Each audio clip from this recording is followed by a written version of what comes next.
Bismillahirrahmanirrahim. Assalamualaikum warahmatullahi wabarakatuh. Selamat siang semuanya. Waalaikumsalam. Waalaikumsalam warahmatullahi wabarakatuh. Waalaikumsalam warahmatullahi wabarakatuh. Siang, Mister. Baik, kita akan melanjutkan bahasan kita ya, yaitu chapter 5, 6, dan 7. Kita mulai dari chapter 5 terlebih dahulu, yaitu tentang pronouns, pronoun, and pronoun references. Mari kita belajar bersama. Yang pertama kita bahas adalah tentang pronouns. Pronouns tersebut adalah kata ganti benda ya. Jadi fungsi pronoun adalah menggantikan kata benda atau menggantikan noun. Seperti kata benda itu seperti nama orang, nama tempat, nama benda, nama gagasan, dan sebagainya. Nah, berikut ini ada tabel pronouns. Pronouns itu ada beberapa bentuk ya, tergantung dari posisi atau fungsi dari pronoun tersebut. Misalkan kalau subjeknya I, maka objek pronounnya adalah me. Kemudian possessive adjektifnya adalah my, dan possessive pronounnya adalah mine, dan seterusnya seperti ditampilkan dalam tabel ini ya. Oh sorry, belum saya tampilkan, sorry, sebentar, belum saya presentasikan.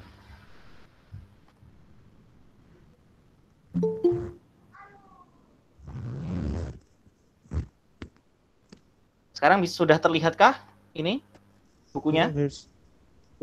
Sudah, Sir. Sir. Oke, sudah oke ya. Baik. Kita lanjutkan. Ya, jadi pronoun itu fungsinya untuk menggantikan kata benda ya. Dan tergantung posisi pronounnya. Kalau pronounnya di posisi subjek, ada I. Kalau dia berubah menjadi objek, bentuknya berubah. Menjadi me, menjadi possessive adjective, menjadi my, menjadi possessive pronouns, menjadi mine ya. Dan seterusnya ini ada tabelnya, bisa kalian hafal ya kalau belum hafal. Lalu mari kita beralih ke contoh kalimat langsung agar lebih mudah. Ada kalimat, Bruce will buy the car tomorrow. Di sini ada dua kata benda yaitu Bruce dan the car. Bruce yaitu nama orang sebagai subjek posisinya. Dan ada the car yaitu nama benda dan posisinya sebagai objek karena terletak setelah verb, kata kerja. Nah, kedua kata benda ini bisa kita gantikan dengan pronoun sesuai dengan posisinya masing-masing dan sesuai dengan yang digantikan. Kalau nama orang laki-laki kita ganti dengan, apalagi posisinya sebagai subjek, kita gantikan dengan he ya. Jadi he will buy. Kemudian kalau the car, dia kan kata benda. Nah, pasti digantikan dengan it. Lalu kita lihat posisi objek apakah juga it? Iya, betul, it nih. Sehingga kalimatnya menjadi he will buy it tomorrow. He maksudnya adalah Bruce karena manusia laki-laki. Kemudian the car, it di sini adalah maksudnya adalah the car karena posisinya sebagai objek dan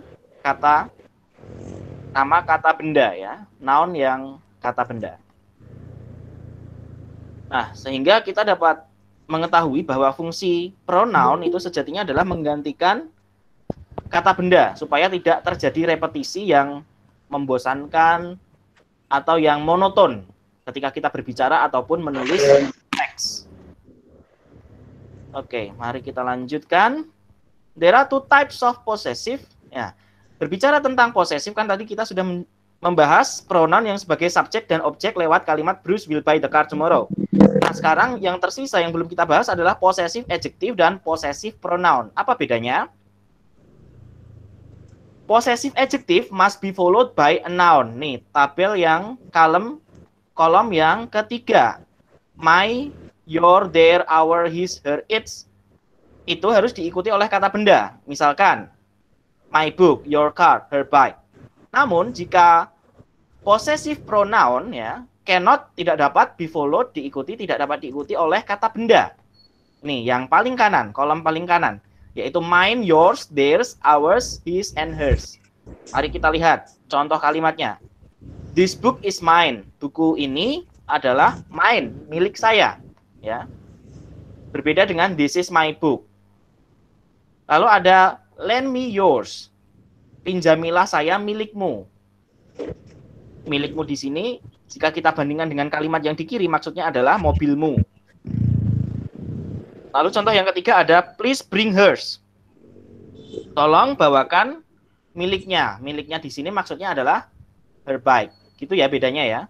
Kalau possessive adjective dia harus diikuti oleh kata benda noun, namun kalau possessive pronouns dia berdiri sendiri, tidak diikuti noun. Itu bahasan tentang pronoun. Lalu yang kedua yang akan kita bahas adalah pronoun references. Pronoun references. Selain mengenali bentuk ya, bentuk pronoun dan possessive, seperti possessive adjective dan possessive pronoun, test takers, para pengambil tes ya, tes TOEFL ataupun TOSE, must also check, juga harus dapat mengecek the pronouns and possessive for agreement ya. Apakah pronoun dan possessive tersebut agree? Agree itu cocok, match. Mari kita lihat contoh kalimatnya. Mari kita lihat contoh kalimatnya. The children will cause troubles if you let him. Ya, anak-anak tersebut akan mengakibatkan troubles, permasalahan jika kamu let him, membiarkannya. Ini maksudnya the children, tetapi sebagai objek. Mari kita lihat apakah agree. The children itu kan they ya, mereka ya, plural, manusia banyak, anak-anak. Lalu posisi objeknya apa? Them ya. Bukan, kalau him itu apa? He, dia, laki-laki. Maka di sini incorrect, salah. Yang betul adalah the children will cause troubles if you let them. Them di sini mengacu ke refer to the children. Ingat, bukan the child ya. Kalau child satu, tunggal, singular. Kalau the children jamak, plural. Oke. Itu saja materi untuk chapter 5. Apakah ada yang ingin ditanyakan? Silahkan. Karena selanjutnya ini hanya exercise. Adakah pertanyaan? Kalau tidak ada, saya lanjutkan chapter 6. Bisa dicerna dengan baik ya tentang pronoun dan pronoun references. Pronoun itu ya seluk-beluk kata ganti benda berkaitan dengan posisinya sebagai subjek, objek, possessive adjective atau possessive pronoun, sedangkan pronoun references kita harus bisa melacak pronoun itu merefer ke mana, merefer ke noun kata benda yang mana, sehingga kita bisa agree, membuat antara pronoun dengan noun yang digantikan itu agree, match. Oke, chapter 6 ini tentang adjective, kata sifat, dan comparative and superlative adjective, kata sifat komparatif dan superlatif. Tentu kalian sudah pernah mempelajarinya, bukan? Nah, mari kita ingat dan pelajari kembali. Yang pertama adalah adjektif atau kata sifat. Nah, kata sifat itu digunakan untuk mendeskripsikan atau memodifikasi atau memberikan keterangan lebih detail tentang noun atau pronoun ya. Ingat kembali, noun atau pronoun itu dua hal itu yang dideskripsikan oleh adjektif. Contoh berikut ini menunjukkan kegunaan kata sifat. Contoh, she is beautiful. Dia cantik. Beautiful menjelaskan kata she. She sebagai subjek ya. Kalimat kedua, she has a beautiful daughter. Beautiful yang di kalimat ini menjelaskan atau mendescribe apa? Daughter. Ya, lihat panahnya ke daughter. Lihat posisinya, dia terletak sebelum kata benda. Kalau ini dia terletak setelah linking verb to be, ya, is. Oke, paham ya? Jadi adjektif bisa terletak setelah linking verb atau to be, bisa juga terletak sebelum kata benda, ya. Lalu kalimat ketiga, he is smart. Nah, ini lagi-lagi setelah linking verb atau to be, smart di sini mendescribe he. Oke, paham? Lalu yang kalimat keempat, he buys a luxurious car. Dia membeli sebuah mobil yang mewah. Luxurious terletak sebelum car, sebelum kata benda. Ini berarti mendescribe car. Ini ada gangguan suara, tolong bisa di mute dulu ya, Setia Jivinan. Oke, baik. Kita lanjutkan. Adjektif dapat muncul setelah kata kerja to be atau linking verb, ya. Contohnya, atau kata kerja lainnya yang fungsinya sama seperti linking verb. Contohnya ini, look, seem, feel, taste, appear, and sound. Lihat. Nih ya. Kalau to be ya is, am, was, were, dan be itu sendiri. Mari kita lihat beberapa contoh kalimat di sini. John is diligent. Her dress looks amazing. The result of his test seems great. Mary feels tired. My mother's cake tastes delicious. His plan sounds great. Diligent berarti mendescribe John. Amazing mendescribe her dress. Great mendescribe apa? The result of his test. Tired mendescribe Mary, capean. Delicious mendescribe my mother's cake. Dan great mendescribe his plan. Oke, gitu ya. Jadi yang ini itu terletaknya setelah linking verb atau to be. Mari kita lanjutkan ke sub pokok bahasan yang kedua, yaitu comparative dan superlative adjectives. Comparative adjectives are used to compare to nouns. Ya, namanya juga komparasi kan, pastilah untuk membandingkan dua benda, dua hal. Nah, ini rumusnya, polanya, noun, subjek ya, verb plus comparative adjective plus then plus noun sebagai objeknya pula. Oke.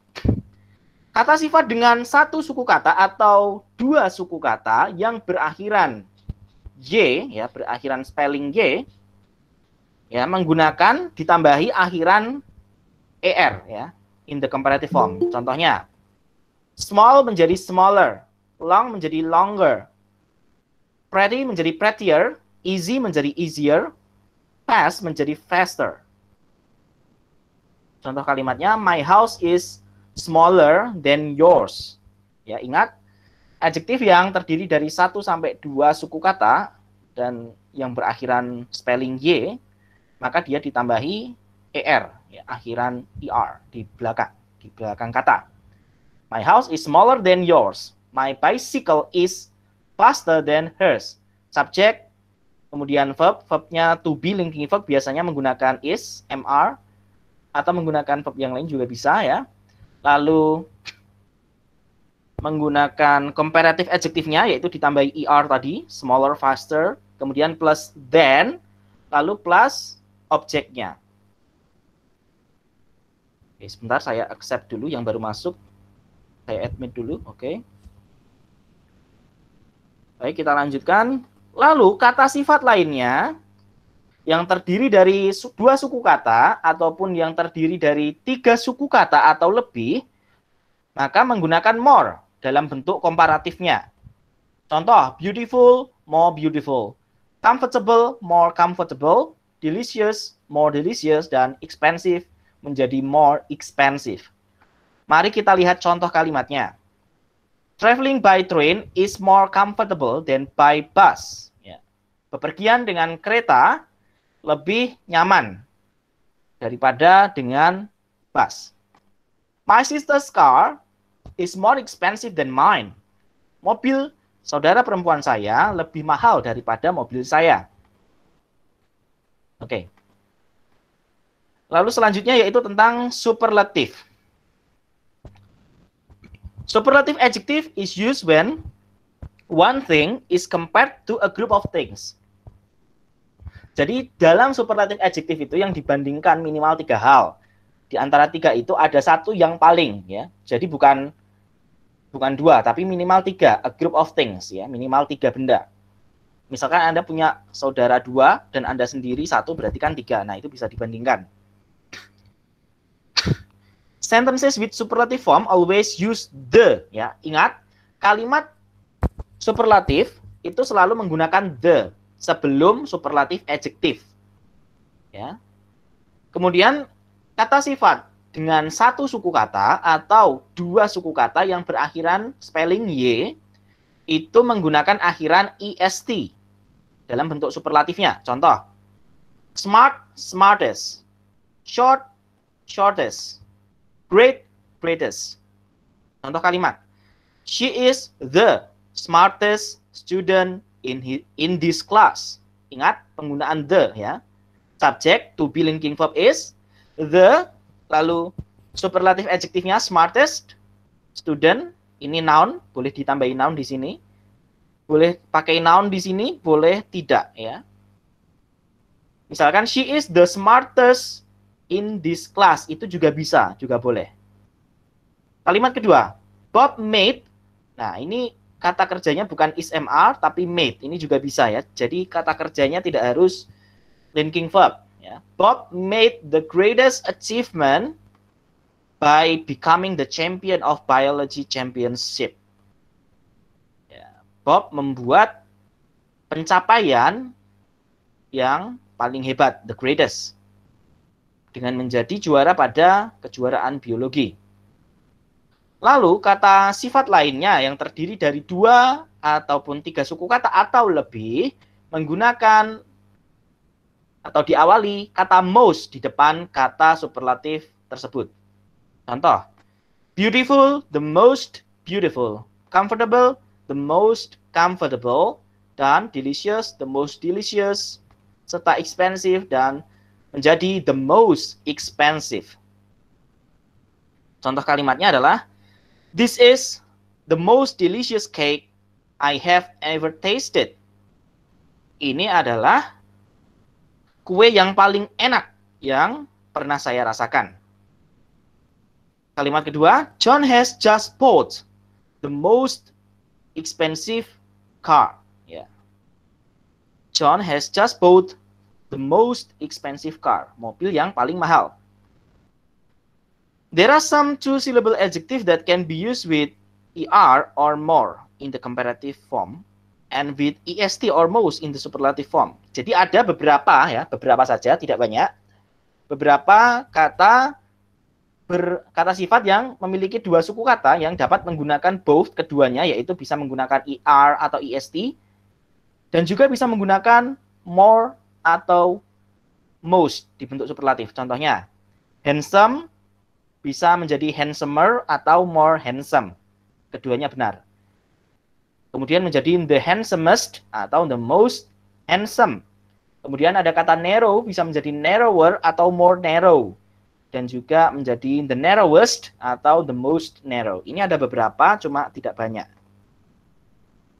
Oke, apakah ada pertanyaan untuk chapter 6? Karena ini tinggal exercise.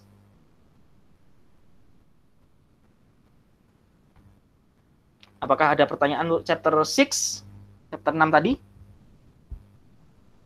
Halo? Tidak, sir. Tidak? Baik, kita lanjutkan. Chapter 7. The last chapter in this meeting. Ini tentang adverbs atau kata keterangan. Adverbs describe verbs, adjective, and other adverbs. Ya. Adverbs atau kata keterangan itu fungsinya adalah mendeskripsikan atau memodifikasi kata kerja, kata sifat, dan juga kata keterangan lainnya. Ya. Adverb itu menceritakan atau mendeskripsikan tentang bagaimana, di mana, kapan, seberapa sering, atau seberapa jauh, atau seberapa banyak. Terkadang adverb juga dibentuk dari membubuhkan spelling ly setelah adjektif, kata sifat. Contohnya, she sings beautifully. Nah, ini kan aslinya dari kata beautiful, itu kata sifat. Ditambahi akhiran ly, menjadi beautifully. Dia bernyanyi dengan indah. Beautifully ini adalah adverb yang mendescribe verb sings, ya. Lalu she is a beautifully dressed woman. Dia adalah seorang wanita yang beautifully dressed, berpakaian dengan indah, ya. Nah, dressed ini adalah apa? Ini adalah kata sifat yang mendescribe woman, kata benda. Lalu beautifully adalah adverb, kata keterangan yang mendescribe dressed, kata sifat, adjective. Dress ini kata sifat. Lalu beautifully adalah kata keterangan yang mendescribe dress. Lihat panahnya ini. Oke. Kalimat ketiga, she is a truly beautifully dressed woman. Nah, woman kata benda, dress kata sifat, beautifully kata keterangan, truly juga kata keterangan. Nah, inilah contoh. Truly adalah contoh kata keterangan yang mendescribe kata keterangan lainnya. Oke, paham ya? Memang yang agak tricky adalah yang terakhir ini. Kata keterangan mendescribe kata keterangan lainnya. Oke? Bisa kalian perhatikan panah-panahnya tersebut. Oke, yang kedua adalah jenis-jenis adverb. Yang pertama adalah adverbs of manner atau kata keterangan cara. Ini menceritakan tentang bagaimana suatu kegiatan itu dilakukan. Nah, seperti biasa ya, ini memanfaatkan penggunaan kata sifat yang diakhiri dengan tambahan ly, spelling ly pada akhir kata. Some adverb of manner will have the same spelling as the adjective form. Tapi ada juga beberapa sedikit kata-kata ya yang bentuk antara adjektif dengan bentuk adverbnya itu sama atau tidak berubah. Mari kita lihat beberapa contoh kalimat adverbs of manner. She passed the exam easily. Dia lulus atau melewati ujian tersebut dengan mudah. They walk quickly to catch the train. Mereka berjalan dengan cepat untuk mengejar the train, kereta. The dinner party went badly. Pesta makan malam itu berjalan dengan buruk. John answered the question correctly. John menjawab pertanyaan tersebut dengan benar. Bagaimana disebutkan tadi, beberapa adverb ada yang menggunakan spelling yang sama persis dengan adjektifnya. Contoh, hard. The boys had worked hard. Nah, hard di sini posisinya adalah setelah kata kerja had work, ya. Bedakan dengan hard yang berfungsi sebagai adjektif. Kalau sebagai adjektif dia posisinya pasti sebelum kata benda, ya. Misalnya apa? Hard stone, ya, itu seperti itu, atau setelah linking verb atau to be, misalkan the stone is hard. Nah, kayak gitu. Lalu ada juga contoh lainnya yaitu Julia dances well. Oke, baik, kita lanjutkan adverbs of frequency atau kata keterangan frekuensi, ya. Yaitu gunanya untuk mendeskripsikan seberapa sering sesuatu terjadi, ya. Ada always, ada usually, often, frequently, sometimes, occasionally, rarely, seldom, dan never. Lihat derajatnya dari 100% hingga 0%. Silahkan diamati. Oke. Nah, adverb of frequency ini biasanya diletakkan sebelum kata kerja atau setelah to be atau linking verb. Beberapa kata kerja frekuensi, kata keterangan frekuensi dapat juga diletakkan di awal ataupun di akhir sebuah kalimat.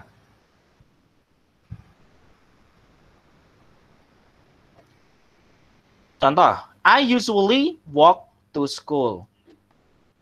She often comes to the committee meeting.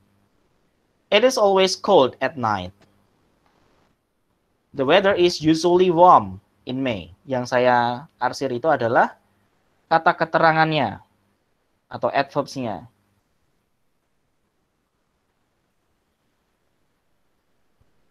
Lalu ada sometimes, it is good not to sleep too late at night.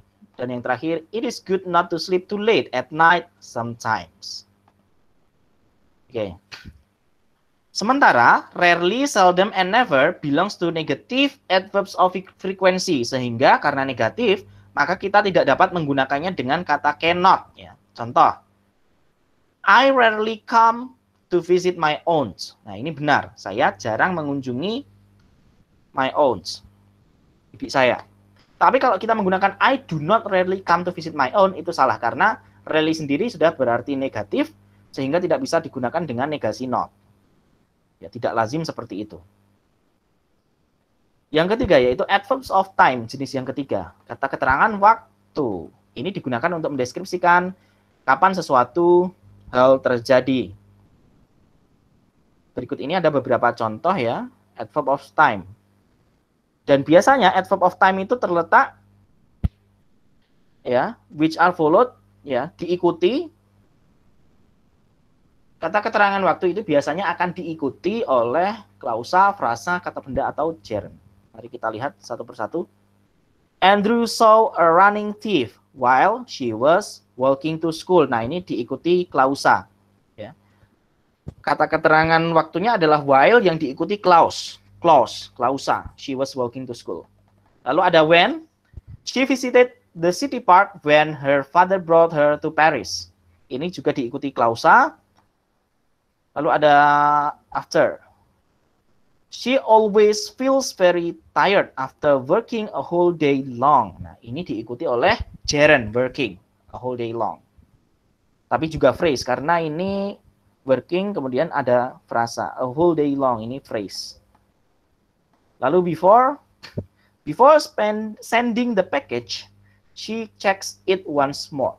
Before diikuti dengan sending the package, phrase yang diawali dengan gerund. Lalu ada since. George feels so insecure since losing his job. Ya, ini adalah phrase juga yang diawali dengan gerund, losing. Nah, other types of adverbs of time are usually put at the end or at the beginning of a sentence. Nah, ada beberapa kata keterangan lainnya yang biasanya diletakkan di awal ataupun di akhir kalimat. Contohnya yesterday. I went to the zoo yesterday, kemarin. Last year, last month, last week. She visited her grandmother last week. Last month, she went to Mecca. Lalu ada today atau now. I'm going to finish my task today. I have to go now. Contoh kata keterangan waktu lainnya ini saya revisi karena ini salah ketik ya, ini time, adverb of time. Lainnya seperti contoh kata keterangan waktu lainnya adalah seperti next week, next month, next year, tomorrow, yet, already, dan ago. Oke. Jenis yang terakhir yaitu adverbs of place, kata keterangan tempat. An adverb of place, sometimes called spatial adverbs, helps explain where an action happens, menceritakan di manakah suatu kejadian itu terjadi. Nah, adverbs of place is associated with the action of the verb in a sentence, providing context for direction, distance, and position. Contohnya ada south, east, everywhere, up, left, close, by, back, inside, and around. These terms don't usually end in ly.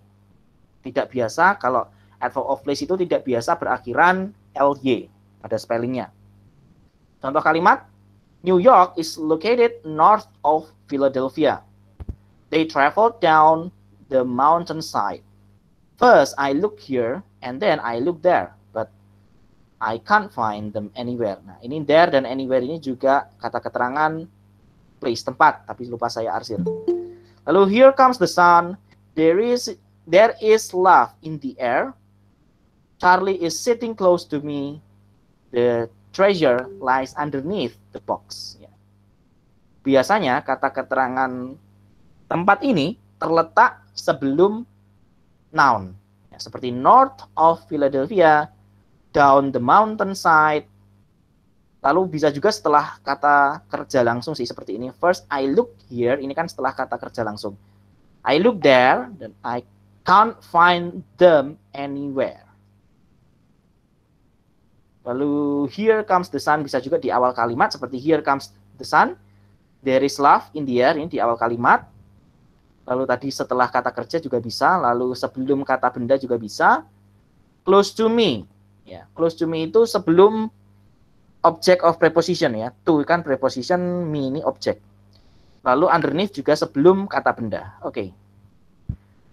Itu dulu materi yang bisa saya sampaikan. Ada chapter 5, chapter 6, and chapter 7.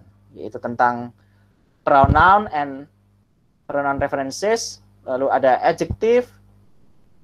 Dan juga comparative and superlative adjective. Lalu yang terakhir ini adalah adverbs. Silahkan jika ada pertanyaan bisa ditanyakan.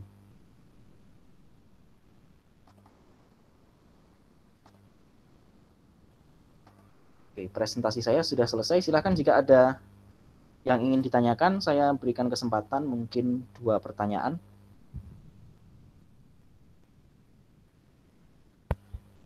Yuk, silakan.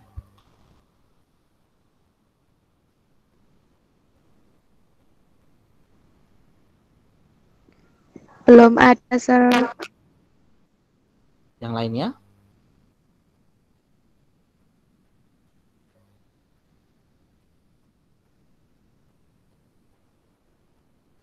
Saya tunggu 1 menit sampai jam 13.05. Jika tidak ada, bisa kita akhiri. Silakan jika ada yang ingin bertanya.